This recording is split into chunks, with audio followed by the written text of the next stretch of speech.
Kasado na po ang seguridad sa pista ng Itim na Nazareno sa Quiapo sa susunod na linggo. Para raw sigurado na walang hindi kanais-nais na makalusot, nilalakad pa ng PNP na magkaroon ng no-fly zone, no-sail zone at pati cellphone signals sa araw ng traslasyon. Umaaksyon si Marlene Alcaide. 2.5 milyon. Ganyan karami ang inaasahan ng simbahan ng Quiapo na daragsa para sa taunang pista ng Itim na Nazareno sa susunod na linggo. Kaya ang mga pulis na dineploy na sa lugar mula pa noong bago magpasko, mananatili raw nakabantay at dadagdagan pa ng ibang puwersa. We will be augmenting around 7,200 police personnel. 2,200 personnel will be coming from the Manila Police District. Ito yung magbabantay dun sa areas ng traslasyon. Definitely, yung iba niya mga pulis, syempre, nasa police station pa rin yan for anti-criminality operations.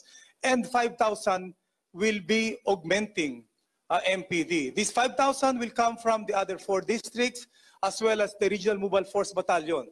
Pinakatinututukan sa preparasyon ang blessing ng mga replika sa Lunes, pahalik sa Martes at ang mismong traslasyon o prosesyon ng Itim na Nazareno sa Miyerkules. Sa pahalik pa lang, may nakastandby na raw ng mga tauhan ng Manila Health Department. May mga taga Manila Disaster Risk Reduction din para mas mapanatiling maayos ang sitwasyon. 6.1 kilometers ang ruta ng prosesyon na hinati sa 10 segments na may tig-isang police commander na mamumuno. Pero may mga dagdag pang seguridad na hinihingi ang Philippine National Police.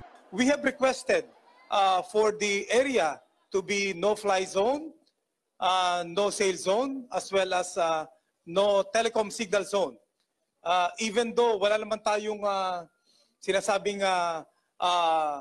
direct threat or confirmed report on the security during this coverage, but just the same, we are coordinating with appropriate agencies. Batid naman daw ng pamunuan ng simbahan ang posibilidad na magkagulong muli sa prosesyon. Pero umaasa raw sila na mismong mga nananampalataya kikilos din para mapanatili ang kaayusan. We do our best, humanly speaking, but ultimately I entrust it to the grace of the Nazareno. So there are many things still hanging there, but ultimately I have to trust in the providence of the Almighty.